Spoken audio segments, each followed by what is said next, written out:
এখন আমাদের এই হাদিসের গুরুত্বপূর্ণ শিক্ষাগুলো আমরা একটু জানতে চাই। 1 নম্বর শিক্ষা, উত্তম চরিত্রের শ্রেষ্ঠত্ব রাসূলুল্লাহ সাল্লাল্লাহু আলাইহি ওয়াসাল্লাম আমাদেরকে জানিয়ে দিয়েছেন। এবং 2 নম্বর হচ্ছে উত্তম চরিত্র সমস্ত কল্যাণ কাজের সমষ্টি। যত কল্যাণ কাজ আছে সবগুলো একটা টার্মে উল্লেখ করা হয়, তাহলে উত্তম চরিত্র। 3 নম্বরে কি, সৎকর্ম ও পাপ পরস্পর বিরোধী কাজ। একটি হচ্ছে ভালো কাজ আর হচ্ছে মন্দ, এই দুটো কিন্তু একটা আরেকটা বিরোধী।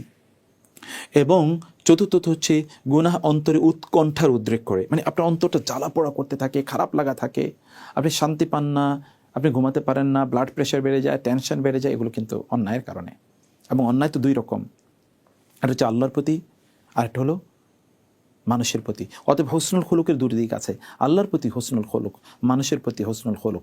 যে সকল ব্যক্তিরা মানুষের প্রতি কেবল উত্তম আচরণ করে কিন্তু তাদের রবের সাথে তাদের বৈরী সম্পর্ক, রবকে তারা রিকগনাইজ করে না, স্বীকার করে না, তাওহিদ মানে না, ইবাদত করে না তার, সে সকল ব্যক্তিরা কিন্তু এই শান্তি পাবে না, কখনোই পাবে না তারা। সেজন্যে হোসনুল খুলুকের 2 দিক আছে।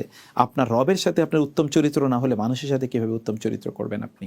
সেজন্যে আপনি যদি দেখেন কোনো একটা লোক খুব ভালো আচরণ করছে মানুষের সাথে, তাহলে বুঝবেন রবের সাথে তার সম্পর্ক ভালো।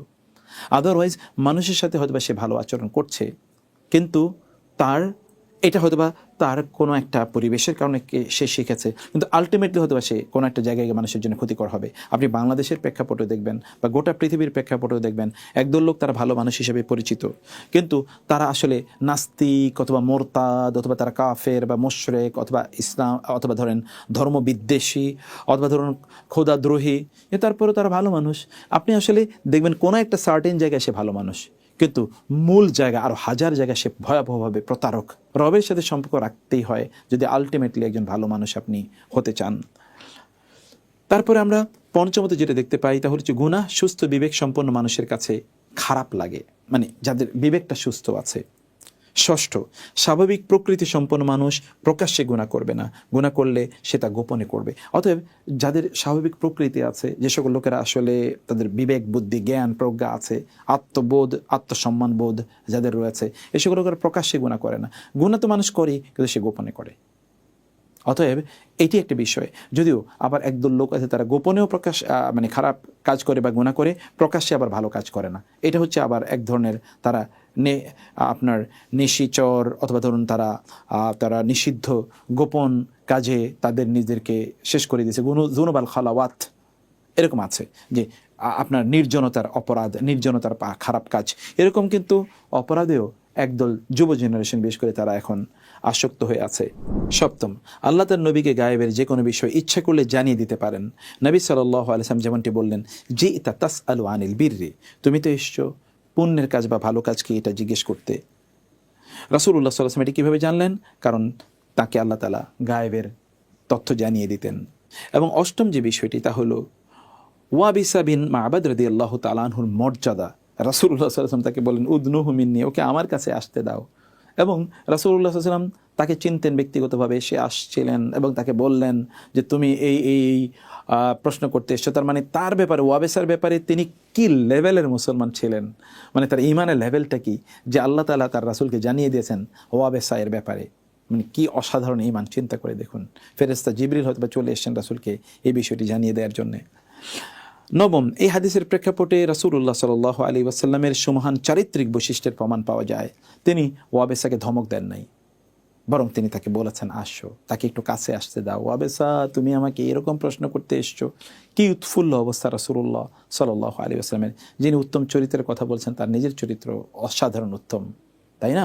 কোন একজন ব্যক্তি তিনি মসজিদে তিনি চিৎকার, কারো একজনের মোবাইল রিংটোন বেজে উঠেছে, এই জন্য তিনি নামাজ শেষ করে চিৎকার করা শুরু করলেন, কার মোবাইল রিংটোন বেজে উঠলো। তিনি ওইখানে নামাজি, অনেক বড় আল্লাহওয়ালা নামাজি, এই জন্য তিনি কারো একজন রিংটোন বেজে উঠেছে, এটা হয়তোবা ওই 1-2 জনের ক্ষতি হয়েছে, কিন্তু যখন তিনি চিৎকার চেঁচামেচি করেছেন তখন গোটা মসজিদকে তিনি হয়তোবা ধরুন উত্তপ্ত করে ফেলেছেন। চরিত্র কারটা ভালো, কার চরিত্র আসলে ভালো? ওই নামাজি যে চিৎকার করে সবাইকে আপনার আহত করেছে, অপদস্থ করেছে, লাঞ্ছিত করেছে, নাকি যার ভুলক্রমে তার রিংটোনটি বেজে উঠেছিল?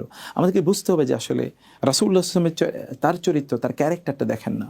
এবং দশম, তাকওয়া সম্পন্ন মুমিনের অন্তর যদি কোনো কাজে নিশ্চিন্ততা বোধ করে তাহলে এটি কল্যাণকর হওয়ার প্রমাণ। মানে আপনার অন্তরটা নিশ্চিন্ত যে কাজটা ভালো, আপনি যদি দিনদার হয়ে থাকেন, আপনার অন্তর যা বলবে আপনি তা করতে পারবেন ইনশাআল্লাহ। এদিকে যেতে চাই, অন্তর বলছে আচ্ছা যাও। মেয়েটাকে বিয়ে দিতে চাই, অন্তর বলছে করো। ছেলেটাকে বিয়ে করাতে চাই, ওকে ওইখানে পড়াতে চাই, এই ব্যবসাটা করতে চাই, ওই চাকরিটা করতে চাই, অন্তর যা বলে করো। যদি ইমান যদি টাইট থাকে, ইমান না থাকলে আপনার অন্তরের বিশ্বাস করবে না, কারণ ওটা অলরেডি শয়তানের বাসা হয়ে গেছে। কোনো কাজে দ্বিধা ও সংকীর্ণতা তা গুনাহ হওয়ার প্রমাণ করে। তবে সব বিষয়ে দ্বিধায় ভোগে ওয়াসওয়াসা রোগাগ্রস্ত ব্যক্তির কথা এখানে বলা হচ্ছে না। মানে যে সকল লোকেরা সর্বদা দ্বিধায় ভোগে এবং যারা ওয়াসওয়াসায় নিমজ্জিত রয়েছে তাদের কথা এখানে বলা হচ্ছে না, বরং বলা হচ্ছে যে সকল লোকেরা প্রশান্ত অন্তরের অধিকারী, ভালো মানুষ। এই সকল লোকদের কোনো কাজ করলে যদি অন্তরে খারাপ লাগা তৈরি হয়, তাহলে বুঝতে হবে যে এই কাজটি ভালো ছিল না, অথবা এই কাজটি ভালো নয়।